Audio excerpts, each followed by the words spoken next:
Namaskaram Sadhguru. You said that depending upon how compulsive we are and as per our karma we attract certain situations or life arranges itself accordingly.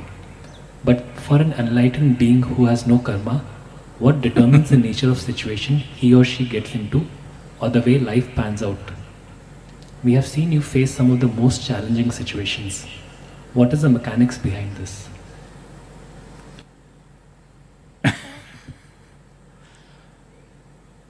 The question should be about you.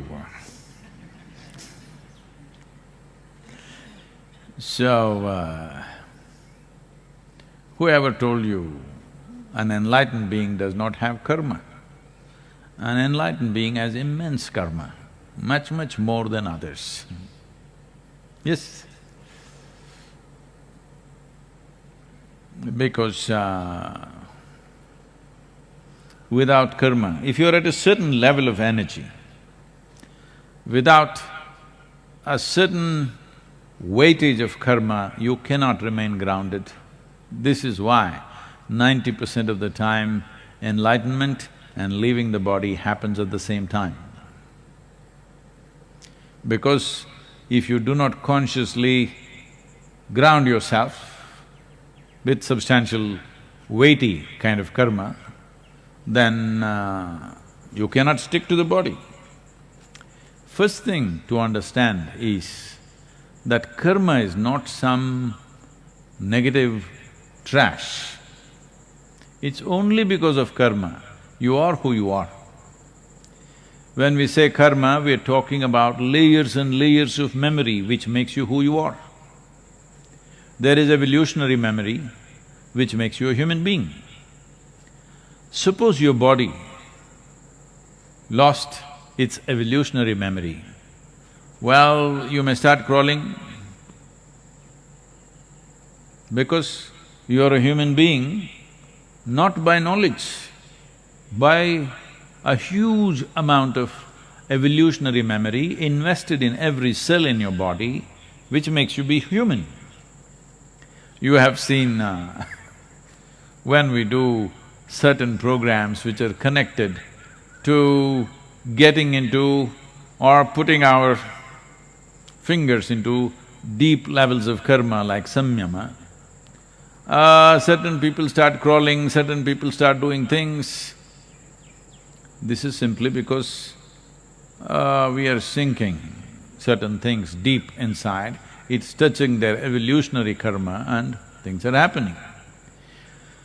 Well, there is an immense amount of karma, starting from the evolutionary or even before, the elemental karma is there, we will not go into it, it's too complex. But you understand the evolutionary karma. Let's say, see right now the frogs are happy in the evening for whatever reasons, they're doing quack, quack, quack. I don't know who found the connection about kissing the frog and turning them into human beings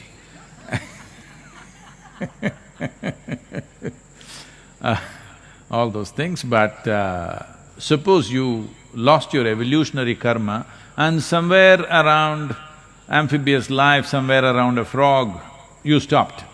After that, what memory you had is gone. Suddenly, you may be a princess, but you will turn into a frog.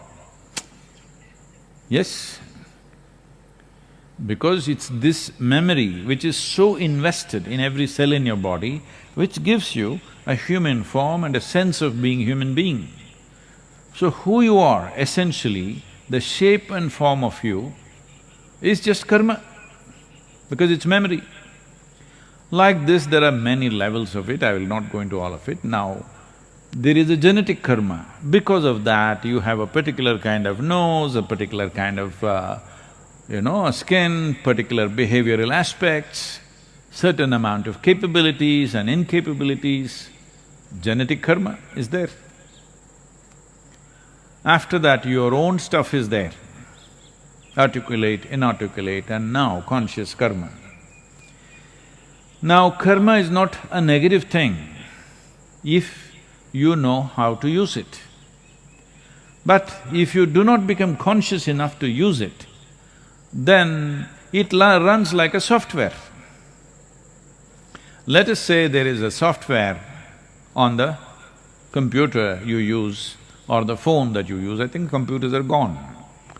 Only a few people seem to be using computers, everybody is only this.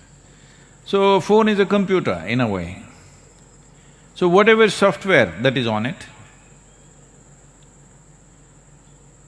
well, whatever work you're doing, let's say every 11 seconds, I'm choosing that number intentionally, every 11 seconds you will do boom, boom, doom. Every 11 seconds is good, boom, boom, doom. Believe me, after a few months, you yourself will start doing every 11 seconds, boom, boom, doom. Yes, you will. But the software is only in the phone. But if it keeps on doing it every day, see right now the chant is going on around the ashram, some of you, why is it going on all the time? But slowly, unknowingly, yoga, yoga that's how it is. We are programming you towards liberation. Many people and you yourself may be programming yourself to bondage. Because a whole lot of people are always trying to build bonds with something or the other, because they think only by tying themselves to something or somebody, they will feel safe. If you have a bond, with age it becomes bondage. No, I'm just playing with you. But all bonds unconsciously developed and unconsciously it exists with you, become bondages. Well, bonds are like, a sailor will throw an anchor in a place so that there,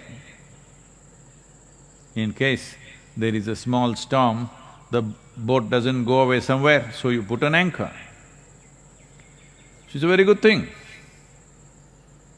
if you want to be safe in one place. But you are in a damn boat because you want to sail. So if you keep on putting 5, 10 anchors, obviously you will be safe, but you will never sail. So you have to make up your mind, you want to sail or you want to be safe. So, you have seen me go through all kinds of situations, all kinds I don't know who's asking this question, how does he know what all I go through? Too many things, all kinds of rubbish, lots of wonderful things also, lots of absolutely wonderful things, but lots of trash also comes my way. Well, what's his name? That's his real name? Nishant? Shashank. So no, Shashank has been very closely around me to see all the nonsense that comes my way. Anyway, if Shashank is well informed because he has access to somebody around me, or he's just reading it in the news, all the nonsense, unfortunately, in the news, only the nonsense they're reporting. All the wonderful things that happens to me, they don't usually report. That's their karma. So, lots of absolutely wonderful things every day being thrown at me.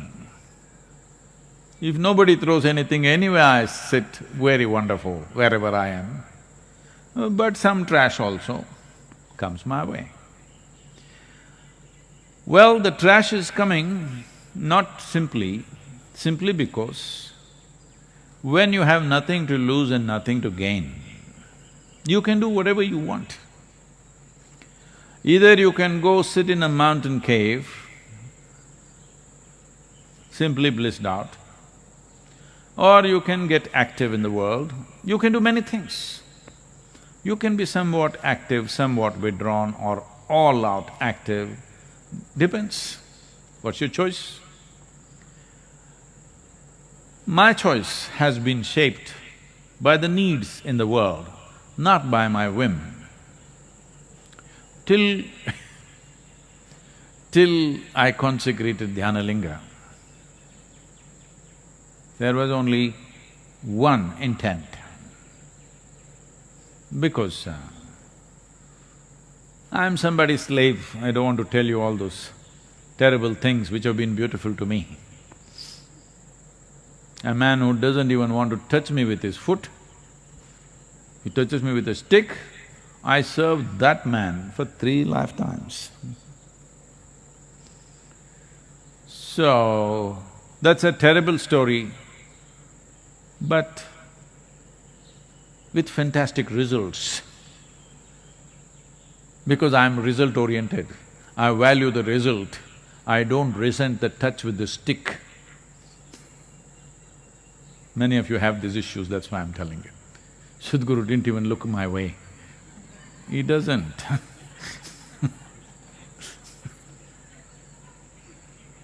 So,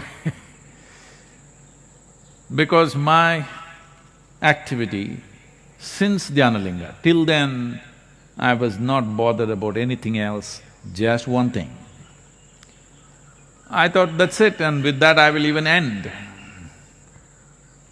Because I had not created an intent in my mind as what I will do beyond that. So things collapsed, things happened, whatever, that's all history now, every one of you know it probably. When the body began to collapse very badly, when my basic structure got very badly damaged and became almost like what to say, little crippled, then it became like a challenge, let's see if we can get back. And there were also some absolutely wonderful and dedicated people around me who were willing to give their life if necessary. So for their sake and also as a challenge, if we can really build back the system, we took up certain things and started working, which is another kind of karma.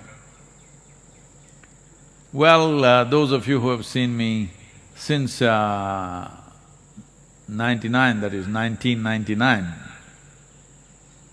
because a whole lot of millennials who do not know there was a 20th century, you know.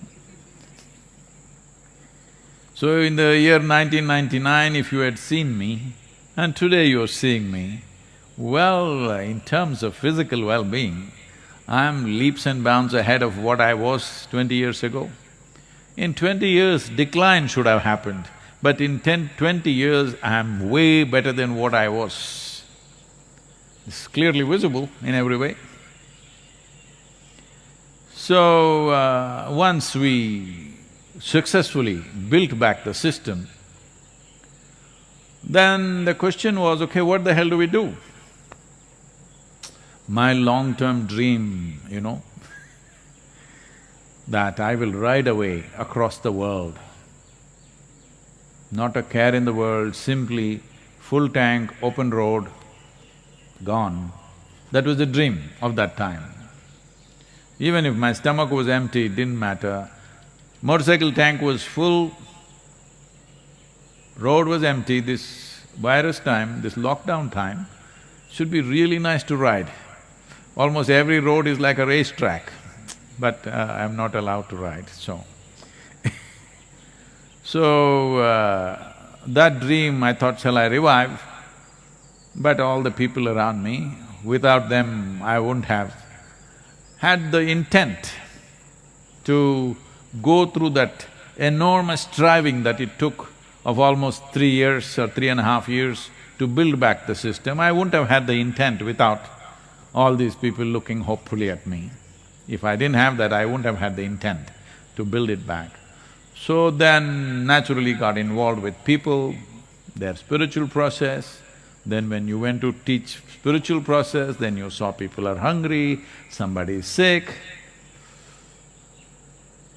nothing happening for them, so we got involved in the social process. Then we saw even if somebody is just about getting enlightened, there is not even a tree in the village. So we started planting trees to a point where people are calling me tree planter. So all this karma. But what do you think? Look at me and tell me, you think this karma is taking a toll on me? Sometimes I might not have slept well, I may look little, but does it look like it's taking a toll on me? Because I want you to understand, all of you, get this straight. The simplest way to deal with all the humongous mountains of karma that you may have, because if you have a Himalayan-sized karmic background, it's very good. That means you have a complex structure. But if this complex structure tortures you and you will use your torture to torture everybody else around you, then it's a disaster. But if you use this complexity, because complexity is needed to come out with very significant solutions. If you have no complexity, usually you're called a simple fellow in England. In India we call them simpleton. People will have compassion for you, but no passion for you. Yes, it's a sad way to live. So now, if you want to deal with your karma, the simplest thing is, you sit here, absolute dispassion for this one, total passion for everything else. This is all. Right now the problem is, people have enormous passion for their life, but they have dispassion for other people's well-being and suffering and whatever is happening. This is why right now the world is saluting the doctors and nurses who are sticking their life out there to work for somebody, because they are showing passion for other lives and dispassion for themselves. This is a sure way of release. So this is all you have to do. You must reverse the equation. Too much passion for yourself, no passion for others, no. Absolute passion for every life around you, total dispassion towards yourself. You don't worry about all this karmic nonsense. You are gone. You are free from this rubbish.